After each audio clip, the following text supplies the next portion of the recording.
కందుకూరు వ్యవసాయ market committee పాలక మండలి ప్రమాణ స్వీకార కార్యక్రమం ఘనంగా జరిగింది. ఏఎంసీ చైర్పర్సన్ గా రాయపాటి సుభాషిణితో పాటు 15 మంది డైరెక్టర్లు ప్రమాణ స్వీకారం చేశారు. వారిచే స్థానిక ఎమ్మెల్యే నాగేశ్వరరావు ప్రమాణం చేయించారు. ఈ కార్యక్రమానికి మంత్రి ఆనం రామనారాయణ రెడ్డి హాజరయ్యారు. ఒక దళిత మహిళకు చైర్పర్సన్ గా బాధ్యతలు దక్కడం అరుదైన అవకాశమని మంత్రి కొనియాడారు. రైతుల సంక్షేమం కోసం పాలక మండలి అంకిత భావంతో పనిచేయాలని సూచించారు. ఇదే వేదికపై ఎమ్మెల్యే జన్మదిన వేడుకలను కూడా ఘనంగా నిర్వహించారు. ప్రమాణ స్వీకారోత్సవ కార్యక్రమం స్టార్ట్ చేస్తా ఉన్నాం. రాయపాటి సుభాషిణి అను నేను వ్యవసాయ మార్కెట్ కమిటీ కందుకూరు చైర్మన్ గా ఎన్నిక కాబడి శాసనం ద్వారా నిర్మితమైన భారత రాజ్యాంగం పట్ల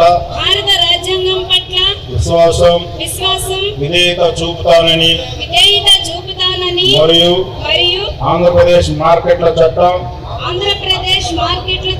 నియమాలకు కట్టుబడి ఉంటానని ఎటువంటి అవినీతికి పాల్పడకుండా బంధు ప్రీతికి అవకాశం ఇవ్వకుండా ప్రభుత్వం వారు అమలుపరచు పథకాలను రైతులకు అందే విధంగా వ్యవసాయ మార్కెట్ కమిటీ కందుకూరును అభివృద్ధి పదంలో నడుపుతానని నేను స్వీకరించబోయే కర్తవ్యాన్ని శ్రద్ధాశక్తులతో నిర్వహిస్తానని దైవ సాక్షిగా ప్రమాణం చేయుచున్నాను.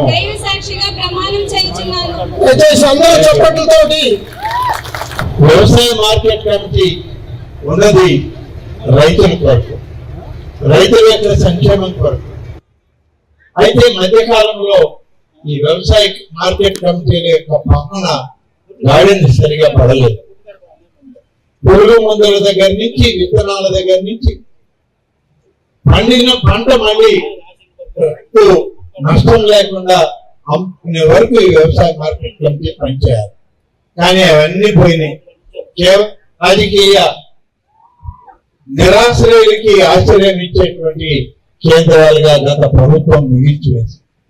కానీ ఇవాళ చంద్రబాబు నాయుడు గారి పరిపాలన కూటమి నాయకత్వం వచ్చాక ఈ వ్యవసాయ మార్కెట్ కమిటీలకి పూర్తి స్థాయి స్వేచ్ఛ, పూర్తి స్థాయి పాలకవర్గం ఇవ్వాలి.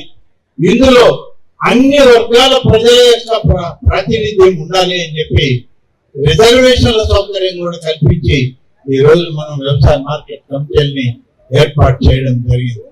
కాబట్టి ఈ రోజు వ్యవసాయ మార్కెట్ కమిటీలు అనేటువంటి కేవలం రైతుల పక్షపాత మార్కెట్ కమిటీలుగా ఉండాలే తప్ప ఇదేదో రాజకీయ కేంద్రాలుగా కాదు అని చెప్పి నేను ఈ సందర్భంగా మనం చేస్తాను.